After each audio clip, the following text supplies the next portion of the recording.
제6장. 예수께서 거기를 떠나사 고향으로 가시니 제자들도 따르니라. 안식일이 되어 회당에서 가르치시니 많은 사람이 듣고 놀라 이르되, 이 사람이 어디서 이런 것을 얻었느냐? 이 사람이 받은 지혜와 그 손으로 이루어지는 이런 권능이 어찌 됨이냐? 이 사람이 마리아의 아들 목수가 아니냐? 야고보와 요셉과 유다와 시몬의 형제가 아니냐? 그 누이들이 우리와 함께 여기 있지 아니하냐? 하고 예수를 배척한지라. 예수께서 그들에게 이르시되, 선지자가 자기 고향과 자기 친척과 자기 집 외에서는 존경을 받지 못함이 없느니라 하시며 거기서는 아무 권능도 행하실 수 없어 다만 소수의 병자에게 안수하여 고치실 뿐이었고 그들이 믿지 않음을 이상히 여기셨더라. 이에 모든 촌에 두루 다니시며 가르치시더라. 12 제자를 부르사 둘씩 보내시며 더러운 귀신을 제어하는 권능을 주시고 명하시되, 여행을 위하여 지팡이 외에는 양식이나 배낭이나 전대의 돈이나 아무것도 가지지 말며 신만 신고 두보롯도 입지 말라. 어디서든지 누구의 집에 들어가거든 그곳을 떠나기까지 거기 유하라. 어느 곳에서든지 너희를 영접하지 아니하고 너희 말을 듣지도 아니하거든 거기서 나갈 때 발 아래 먼지를 떨어버려 그들에게 증거를 삼으라 하시니 제자들이 나가서 회개하라 전파하고 많은 귀신을 쫓아내며 많은 병자에게 기름을 발라 고치더라. 이에 예수의 이름이 드러난지라 헤롯 왕이 듣고, 이는 세례 요한이 죽은 자 가운데서 살아났도다. 그러므로 이런 능력이 그 속에서 일어나느니라 하고 어떤 이는 그가 엘리야라 하고 또 어떤 이는 그가 선지자니 옛 선지자 중에 하나와 같다. 하되, 헤롯은 듣고 내가 목벤 요한 그가 살아났다. 전에 헤롯이 자기가 동생 빌립의 아내 헤로디아에게 장가든 고로 이 여자를 위하여 사람을 보내어 요한을 잡아 옥에 가두었으니 이는 요한이 헤롯에게 말하되 동생의 아내를 취한 것이 옳지 않다 하였음이라. 헤로디아가 요한을 원수로 여겨 죽이고자 하였으되 하지 못한 것은 헤롯이 요한을 의롭고 거룩한 사람으로 알고 두려워하여 보호하며 또 그의 말을 들을 때에 크게 번민을 하면서도 달갑게 들음이러라. 마침 기회가 좋은 날이 왔으니 곧 헤롯이 자기 생일에 대신들과 천부장들과 갈릴리의 귀인들로 더불어 잔치할세. 헤로디아의 딸이 친히 들어와 춤을 추어 헤롯과 그와 함께 앉은 자들을 기쁘게 한지라. 왕이 그 소녀에게 이르되, 무엇이든지 내가 원하는 것을 내게 구하라. 내가 주리라. 또 맹세하기를, 무엇이든지 내가 내게 구하면 내 나라의 절반까지라도 주리라. 그가 나가서 그 어머니에게 말하되, 내가 무엇을 구하리이까? 세례 요한의 머리를 구하라. 그가 곧 왕에게 급히 들어가 구하여 이르되, 세례 요한의 머리를 소반에 얹어 곧 내게 주기를 원하옵나이다. 왕이 심히 근심하나 자기가 맹세한 것과 그 앉은 자들로 인하여 그를 거절할 수 없는지라. 왕이 곧 시위병 하나를 보내어 요한의 머리를 가져오라 명하니 그 사람이 나가 옥에서 요한을 목베어 그 머리를 소반에 얹어다가 소녀에게 주니 소녀가 이것을 그 어머니에게 주니라. 요한의 제자들이 듣고 와서 시체를 가져다가 장사하니라.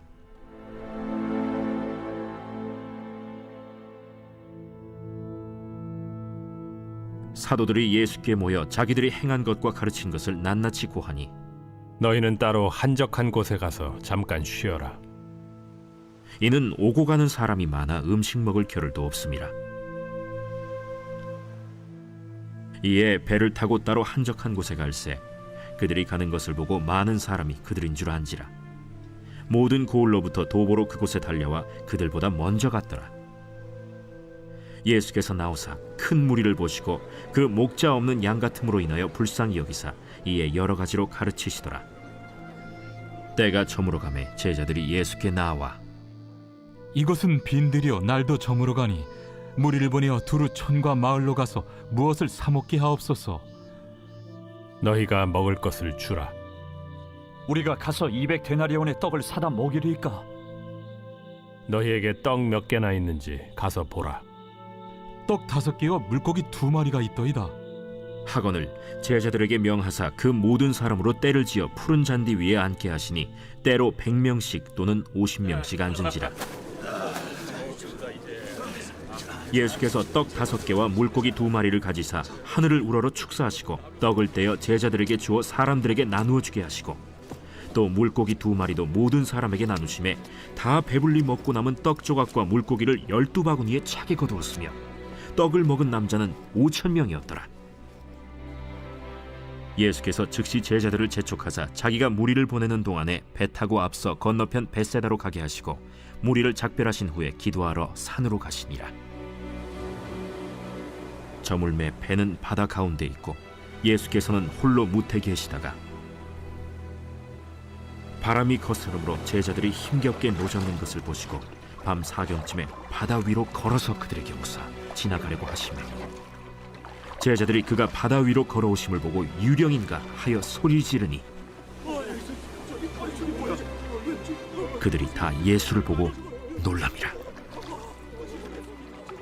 안심하라. 내니 두려워하지 말라. 하시고 배에 올라 그들에게 가시니 바람이 그치는지라. 제자들이 마음에 심히 놀라니 이는 그들이 그 떡 떼시던 일을 깨닫지 못하고 도리어 그 마음이 둔하여졌음이로라. 건너가 게네사렛 땅에 이르러 대고 배에서 내리니 사람들이 곧 예수신 줄을 알고 그 온 지방으로 달려 돌아다니며 예수께서 어디 계시다는 말을 듣는 대로 병든 자를 침상째로 메고 나오니 아무데나 예수께서 들어가시는 지방이나 도시나 마을에서 병자를 시장에 두고 예수께 그의 옷가에라도 손을 대게 하시기를 간구하니 손을 대는 자는 다 성함을 얻으니라. 오늘 본문인 마가복음 6장은 다른 장보다 제자들에 대한 언급이 유독 많이 등장합니다.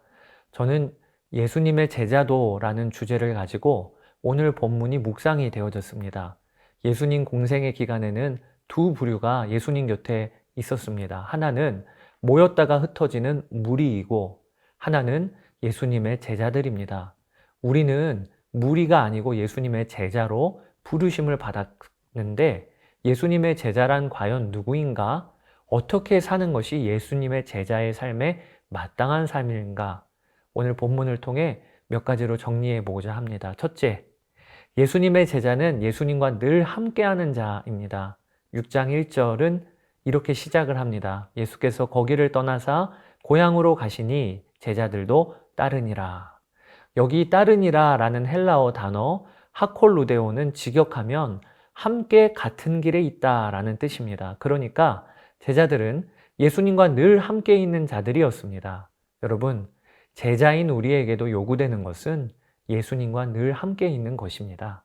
주님은 이 일을 이루시기 위하여 성령님으로 우리 안에 오셨지요. 두 번째, 제자들은 서로 연합하는 자들이 바로 제자들입니다. 예수님은 제자들을 전도 여행으로 파송을 보내십니다. 그런데 그냥 보내지 않으시고 둘씩 짝을 지어 보내십니다. 구약 성경에도 증인으로 효력이 있기 위해선 2명의 증인이 서야만 했는데 제자들도 예수님의 증인으로 둘씩 연합하여 파송을 받은 것이지요.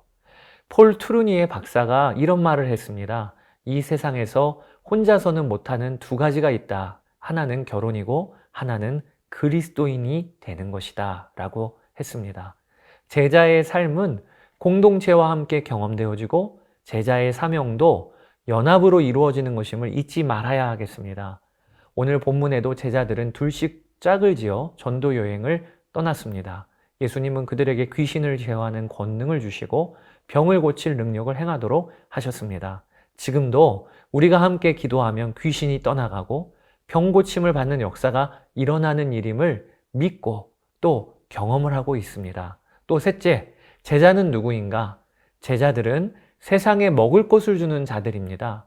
오늘 본문 30절에서 44절에는 그 유명한 오병이어 본문이 나와요. 떡 5개와 물고기 2마리로 남자만 5,000명을 먹이시고 남은 것만 12바구니를 가득 채운 기적이죠. 그런데 이 기적에서 우리가 주목해야 될 부분이 제자들이 처음에 예수님에게 날이 저물어 가니 무리들을 보내어 총과 마을로 가서 무엇을 사 먹게 하옵소서 요청을 드렸을 때 주님이 하신 대답이 아주 우리가 주목해야 될 일이에요. 예수님은 제자들에게 너희가 먹을 것을 주라 말씀하셨습니다. 여러분, 제자들은 모든 것을 포기하고 예수님을 쫓은 자들입니다. 소유가 없었어요. 그런데 그 사정을 누구보다도 잘 아시는 예수님께서 제자들에게 너희가 먹을 것을 주라라고 하셨다는 것이 참 놀라운 일이죠. 여러분, 결국 오병이어의 기적은 어떻게 진행이 되는지 우리가 보면 아주 중요하게 봐야 합니다. 예수님은 제자들에게 떡을 떼어 나누어 주셨어요. 그리고는 제자들로 하여금 그 자리에 모인 모든 무리에게 나누도록 하셨습니다. 결국 오병이어의 기적은 제자들의 손에서 일어난 것이에요. 그러니 처음에 너희가 먹을 것을 주라 하신 그 말씀은 예수님의 실언이 아니라 정말 그렇게 이루어질 약속이 되었던 것이죠. 예수님은 제자들의 손을 통해 사람들을 먹이신 것입니다. 이것은 우리에게 중요한 사실을 알려줍니다. 우리가 예수님의 제자들인데 우리의 손은 결국 사람들을 먹이시는 예수님의 손이 되길 주님은 원하세요. 주님은 나의 손으로 주님의 일을 하고 싶어 하십니다. 또 예수님의 제자인 우리는 세상에 먹을 것을 주는 자들입니다. 지금 세상의 모든 사람들은 어떻든지 더 가지고 소유하려고 혈안이 되어 있어요. 왜냐하면 내 마음에 늘 부족하다고 여겨지기 때문이죠. 더 필요해, 더 채워야 해. 이것이 세상의 영을 소유한 사람들의 심리 상태입니다. 그러나 예수님의 제자들은 다릅니다. 우리 안에 풍요 자체이신 예수님이 계시잖아요. 그러니 우리는 더 가져야 해가 주된 관심이 아니고 이 풍요를 어떻게 나눌까, 어떻게 베풀까, 이것이 주된 관심사가 된 것이 바로 제자예요. 성령님을 모시고 있기 때문에 이 일이 벌어지는 거죠. 우리는 세상을 먹이고 살리는 자로 부르심을 받았음을 기억하세요. 이것을 정말 믿고 순종하면 우리 손이 예수님의 풍성한 손이 됩니다. 나누기를 결단하고 베푸는 일에 순종하면 주님은 그렇게 살 힘을 주십니다. 넷째, 제자란 늘 예수님 의존적인 존재들이 바로 제자들입니다. 오병이어의 기적을 경험한 후에도 제자들은 금세 예수님을 잊고 믿음을 잃어버립니다. 제자들이 배 타고 갈릴리 호수를 건너는데 큰 바람이 불어요. 그때 그들은 두려움에 빠져서 우왕좌왕합니다. 예수님은 그들에게 오셔서 안심하라 내니 두려워하지 말라 라고 말씀하세요. 그러니까 제자들은 오병이어라는 놀라운 기적을 체험했음에도 풍랑이 일자 금세 두려워 떨었던 것입니다. 여러분, 세상 없는 기적을 체험했다고 믿음이 자라고 견고해지는 것이 아니에요. 예수님을 믿는다는 말은 예수님께 나의 삶을 기댄다라는 말과 같습니다. 믿음은 믿는 대상에게 나를 기대고 맡기는 것이 믿음이에요. 그런 의미에서 제자들은 항상 예수님 의존적으로 살아야 했습니다. 예수님을 잃어버리면 금세 믿음 없음이 드러나는 존재가 제자들이었어요. 우리도 마찬가지입니다.